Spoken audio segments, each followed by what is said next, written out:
సీతారామ లక్ష్మణులు పంచవటిలో ఒక ఆశ్రమం ఏర్పాటు చేసుకొని నివాసం ఉంటూ ఉంటారు. కొంతకాలము అనేది గడుస్తుంది.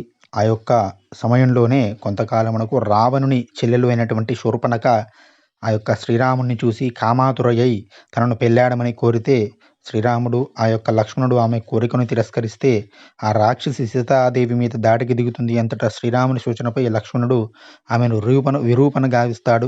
పరాభవమున పాలైనటువంటి ఆ శూర్పణఖ తన సోదరుడైనటువంటి కరుని దగ్గరకు వెళ్ళి మొరపెట్టుకుంటుంది. క్రుద్ధుడైనటువంటి కరాసురుడు 14,000 మంది రాక్షస యోధులను కరదూషణాదులను శ్రీరాముని మీదకి యుద్ధానికి పంపితే ఆ ప్రభువు వారినందరినీ కూడా ఒక ముహూర్త కాలంలో అంటే 1.5 గంటలో 14,000 మంది రాక్షసులను కూడా అంతమొందించుతాడు. అందులో ఒక అకంపనుడు అనేటువంటి వాడు మిగులుతాడు. అతడు ఆ రావణాసురుడికి ఈ విషయమంతా కూడా చెప్పడం జరుగుతున్నది. అప్పుడు ఆ రావణాసురుడు సీతమ్మ తల్లిని అపహరించారని పూనుకొని మారీచుని సహాయం కోసం అర్థిస్తే, మారీచుడు శ్రీరాముని యొక్క సాటిలేని శౌర్య పరాక్రమముల గురించి తెలిపితే సీతాపహరణమునకు పూనుకొనుట తగదు అని రావణుని నివారిస్తే సరే అని తిరిగి మళ్ళీ ఆ యొక్క లంకా నగరానికి వెళ్తాడు. ఇంతలో లంకకు శూర్పణఖ చేరి రావణాసురుడిని రెచ్చగొట్టి నీవు చేతగాని రాజు అని పరిపరి విధములుగా దూషిస్తే మళ్ళీ రావణాసురుడు ఆ యొక్క సీతమ్మ తల్లిని అపహరించడం కోసం మారీచుడి దగ్గరకు రావడం జరుగుతుంది. కానీ మారీచుడు మళ్ళీ కూడా ఆ యొక్క విశేషములన్నీ కూడా చెబుతాడు. మారీచుడు పరిపరి విధములుగా మళ్ళీ కూడా ఆ రావణాసురుణ్ణి ఎన్నో హితవచములు చెప్పడం ద్వారా ఆ యొక్క కార్యము నుండి విరమించుకునే విధంగా చెబుతాడు. అయ్యా ఓ మహారాజా, రాజు దగ్గర ప్రాపకమును సంపాదించుకోవాలి అనుకునేటువంటి వారు ఎన్నో ఇష్టం వచ్చినటువంటి మాటలు, అబద్ధపు మాటలు చెబుతూ ఉంటారు. అలాంటి వారు రాజు చుట్టూ ఎంతోమంది ఉంటారు. లోకంలో కూడా ఎంతోమంది దొరుకుతారు. కానీ చాలా మంచి మాటలు చెప్పేవారు చెప్పేవారు చాలా తక్కువగా దొరుకుతారు. వారిని మాత్రం వెతికి మరీ పట్టుకోవాలని ఎన్నో విషయాలు చెబుతాడు. సులభా పురుషారాజన్ సతతం ప్రియవాదినః అప్రియస్యతో పత్యస్య వక్త శ్రోతాచ దుర్లభ. మంచి ఎప్పుడు చెడుగానే ఉంటుంది. కాబట్టి నేను చెప్పే మాటలు చెడుగా ఉన్నా సరే నేను విను, దయచేసి సీతమ్మ తల్లిని అపహరించేటువంటి ఆలోచనను విరమించుకోమని చెబితే, నా ఆజ్ఞను ధిక్కరిస్తే నా చేతిలో నీకు చావు తప్పదు అని ఆ మారీచుని రావణాసురుడు హెచ్చరిస్తాడు.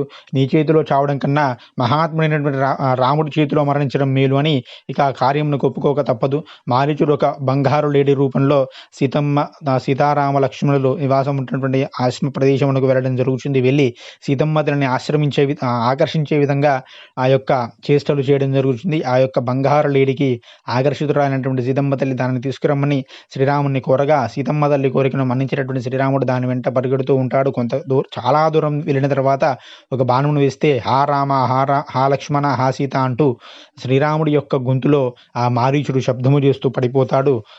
దాంతో సీతమ్మ తల్లి భయకంపితురాలై లక్ష్మణుని వెళ్ళమని ప్రోత్సహిస్తే ఆ లక్ష్మణుడు రాముడికి ఏమీ కాదు అని ఇంత విధంగా చెప్పినా కూడా సీతమ్మ తల్లి వినిపించుకోదు. దాంతో విధిలేని పరిస్థితుల్లో శ్రీరాముని వెతకడం కోసం లక్ష్మణుడు వెళ్తూ ఉంటాడు. ఇంతలో శ్రీరాముడు కూడా వచ్చినది మారీచుడిని తెలుసుకొని తిరిగి వస్తూ ఉంటాడు.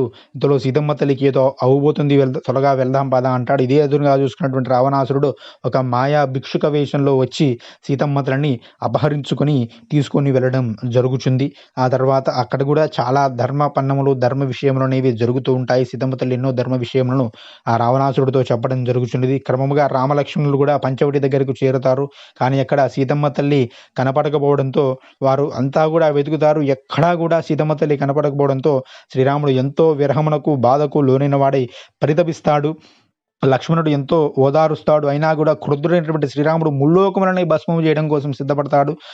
దుష్టుడైనటువంటి ఆ రాక్షసుని గుర్తించి అతనిని శిక్షించవలనే కానీ అతని కారణంగా ఏ పాపము ఎరిగినటువంటి ఈ లోకములను ఎందుకు నశింపచేయాలి, అది భావ్యము కాదు కదా అని చెప్పి లక్ష్మణుడు సూచిస్తే రఘురాముడు శాంతిస్తాడు. సీతమ్మ దేవిని వెతుకుతూ రామలక్ష్మణులు అవసాన దశలో ఉన్నటువంటి జటాయువును వెతుకుతారు. ఆ జటాయువు ఈ సీతమ్మ తల్లిని రావణాసురుడు తీసుకుని పోతున్న సందర్భంలో ఎంతో పోరాడతాడు. కానీ ఆ యొక్క ప్రయత్నంలో అతని యొక్క రెక్కలను కోల్పోతాడు. ఆ విధంగా అసువులను రామ లక్ష్మణుల చేతిలో ఆ యొక్క జటాయువు అసువులను కోల్పోతాడు. పక్షిరాజునకు రఘురాముడు దహన సంస్కారంలో నడిచి అతనికి ముక్తిని ప్రసాదిస్తాడు. అదే త్రోవలో అలా ముందుకు సాగుతుంటే కబంధుడు అనేటువంటి ఒక రాక్షసుడు తన పొడవైన చేతులతో రామ లక్ష్మణులను బంధించాలని ప్రయత్నిస్తే శ్రీరాముడు అతని యొక్క బాహువులను ఖండించి వేస్తాడు. అతడు శాప విముక్తుడై నిజస్వరూపమును పొంది అతనికి సుగ్రీవుని యొక్క వృత్తాంతమును తెలిపి సీతాన్వేషణలో సుగ్రీవుడు మీకు తోడ్పడతాడు అని చెప్పి అతనితో మైత్రి చేయమని చెప్పి అతడు ఊర్ధ్వలోకములకు వెళ్ళిపోవడం జరుగుతున్నది. ఆ యొక్క రామలక్ష్మణులు మతంగవనంలో గల శబరి ఆశ్రమంకి చేరి పరమభక్తురాలైనటువంటి ఆ బోయవనిత యొక్క అతిథి సత్కారములను స్వీకరించి ఆ యొక్క ఆమెకు పరంధామ ముక్తిని శ్రీరామచంద్రుడు అనుగ్రహించడం జరుగుతున్నది. పిదప రామలక్ష్మణులిద్దరూ కూడా పంపా సరోవరం మీదుగా ఋష్యమూక పర్వతము వైపుగా పయనిస్తూ ఉంటారు. ఈ విధంగా రఘువరుడు కరదూషణాది రాక్షసులను హతమార్చి ఋషులకు రక్కస బాధలను లేకుండా చేస్తాడు.